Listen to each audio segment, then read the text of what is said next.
पतित पावनी गंगा का इतिहास हजारों वर्ष पुराना है। ये नदी भारतीय सभ्यता की संवाहक है। युगों युगों से ये हमारी आस्था का केंद्र रही है। गंगा नदी की कुल लंबाई लगभग 2525 किलोमीटर है। ये भारत और बांग्लादेश से होकर बहती हुई बंगाल की खाड़ी में गिरती है। गंगा के किनारे प्राचीन भारत की अनेक सभ्यताएं विकसित हुईं।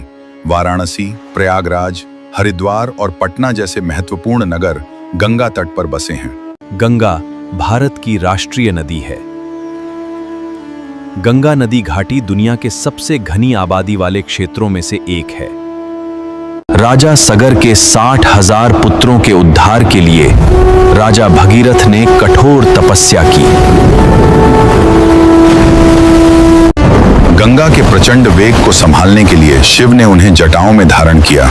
इसके बाद गंगा पृथ्वी पर प्रवाहित हुई और सगर पुत्रों को मोक्ष प्राप्त हुआ। गंगा का उद्गम उत्तराखंड के गंगोत्री हिमनद से माना जाता है। गंगोत्री से निकलने वाली धारा भागीरथी कहलाती है। देवप्रयाग में संगम के बाद नदी का नाम गंगा पड़ता है। गंगा लगभग 2525 किलोमीटर लंबी है। इसके तट पर हरिद्वार, प्रयागराज, वाराणसी और पटना जैसे प्रमुख शहर बसे हैं। इसका जल अत्यंत महत्वपूर्ण है।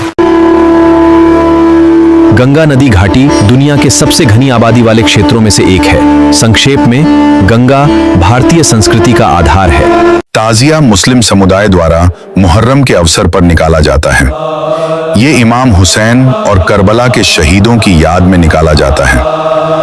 भारत में इसका अधिकांश भाग स्थित है। इसके अलावा नेपाल, चीन और बांग्लादेश के कुछ हिस्से भी गंगा बेसिन में आते हैं। ये भारत का सबसे बड़ा नदी बेसिन है। गंगा नदी की कुल लंबाई लगभग 25 किलोमीटर मानी जाती है। कोसी नदी को बिहार का शोक कहा जाता है, क्योंकि यह नदी हर वर्ष बिहार में भयंकर बाढ़ लाती है, जिससे लोगों की जान माल, खेती और घरों को भारी नुकसान होता है। कोसी नदी हिमालय से निकलती है। ये अपने साथ बहुत अधिक मिट्टी और रेत लाती है।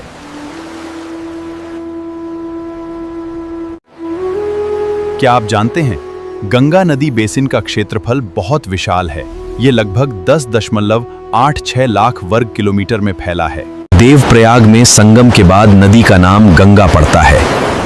ये कई राज्यों से होकर बहती है। अंत में ये बंगाल की खाड़ी में मिल जाती है।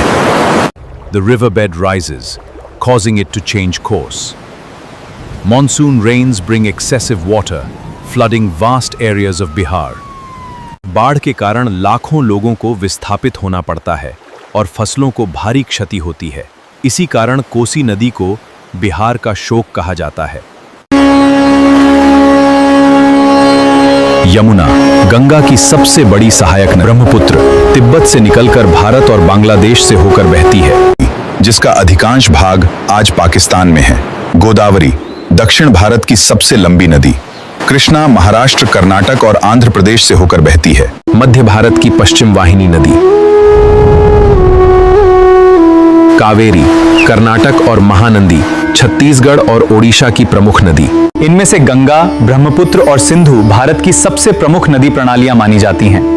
वहीं गोदावरी, कृष्णा, नर्मदा, ताप्ती, कावेरी और महानदी। गंगा भारत की सबसे महत्वपूर्ण और पवित्र नदी मानी जाती है। गंगा का उद्गम हिमनद के पास गोमुख से होता है। इसकी कुल लंबाई लगभग 2525 किलोमीटर है। ये उत्तराखंड, उत्तर प्रदेश, बिहार, झारखंड और पश्चिम बंगाल से होकर बहती है। प्रयागराज में गंगा, यमुना और सरस्वती का त्रिवेणी संगम है और अंत में गंगा सागर में बंगाल की खाड़ी में मिल जाती है। गंगा भारत की करोड़ों लोगों के लिए आस्था का केंद्र है। इसके जल का उपयोग सिंचाई, पेयजल और अन्य घरेलू कार्यों में किया जाता है। गंगा के किनारे हरिद्वार, वाराणसी, पटना और कोलकाता जैसे प्रमुख शहर बसे हैं।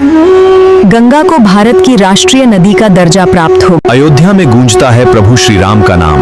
पारंपरिक नागर शैली में निर्मित यह भव्य मंदिर 5 अगस्त 2000 हुआ इसका भूमि पूजन और 22 जनवरी 2024 को हुई प्राण प्रतिष्ठा। दिल्ली का इतिहास लगभग 3000 वर्षों से भी अधिक पुराना माना जाता है।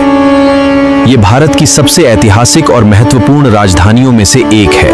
माना जाता है कि महाभारत काल में यहाँ इंद्रप्रस्थ नामक नगर था, जिसे पांडवों की राजधानी बताया गया है।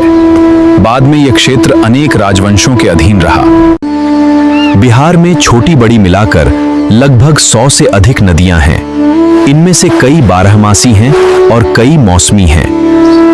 मुख्य नदियां गंगा, कोसी, गंडक, बूढ़ी गंडक और बागमती, कमला बलान, सोन, पुनपुन और महानंदा।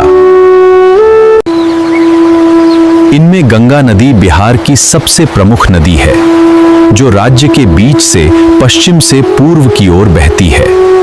बिहार अपने ऐतिहासिक और सांस्कृतिक और धार्मिक विरासत के लिए प्रसिद्ध है। इसकी प्रमुख विशेषताएं हैं इसकी महान और गौरवशाली संस्कृति। प्राचीन भारत में बिहार शिक्षा का एक प्रमुख केंद्र था। यहाँ नालंदा और विक्रमशिला जैसे विश्वविद्यालय थे। इनके गौरवशाली इतिहास ने देश का नाम रोशन किया। उपजाऊ भूमि, गंगा नदी और उसकी सहायक नदियों के कारण यहाँ की भूमि बहुत उपजाऊ है और कृषि प्रमुख व्यवसाय है। ब्रह्मपुत्र रिवर एशिया की सबसे बड़ी और महत्वपूर्ण नदियों में से एक है। इसकी कुल लंबाई लगभग 2930 किलोमीटर मानी जाती है। ब्रह्मपुत्र का उद्गम अंगसी ग्लेशियर के पास माना जाता है। यह महान नदी माउंट कैलाश क्षेत्र से निकलती है। इसका इतिहास बेहद पुराना और रहस्यमयी है। तिब्बत में इस नदी को यारलुंग त्संगपो कहा जाता है। भारत में ये अरुणाचल प्रदेश में प्रवेश करती है, जहां इसे सियांग या दिहांग कहा जाता है। उदुगत गंडक नदी कर उद्गत नेनकर हसक के हसले सुनेन केनुन हुंदस अब कई हसले धरव के नवीन से दसुन वही।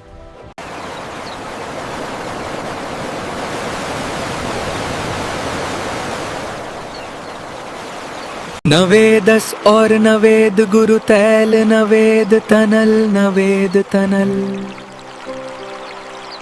गंडक नदी की कुल लंढल लगनदरी 630 कसीत है।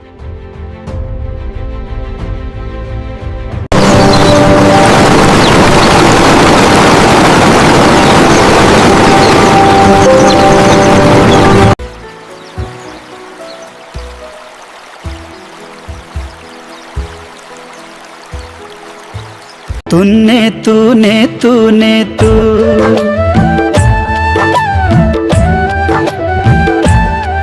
धरुनु धरुनु धरुनु धरुनु।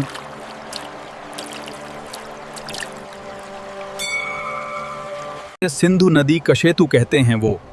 अने देश के इतिहास कहनी देश के सतु कहने देश के इतिहास नहीं है। सिंधु नदी कश उदुगत तर नसरेवैर गेल कते तस्ती धन धन सहे। इसकी कुल लंड है लगतर। इसकी कुल लंडवश लगभग 31,180 किलोमीटर है।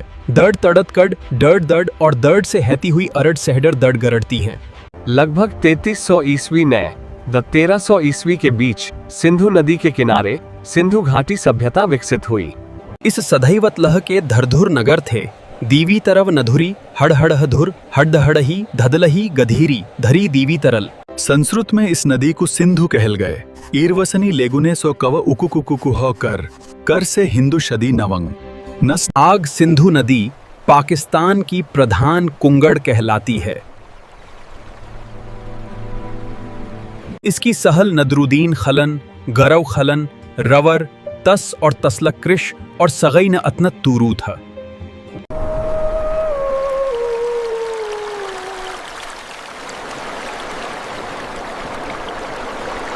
तरवे गुद नस आल है, असवर के सहद ने करतही है। अर्ध सगर ने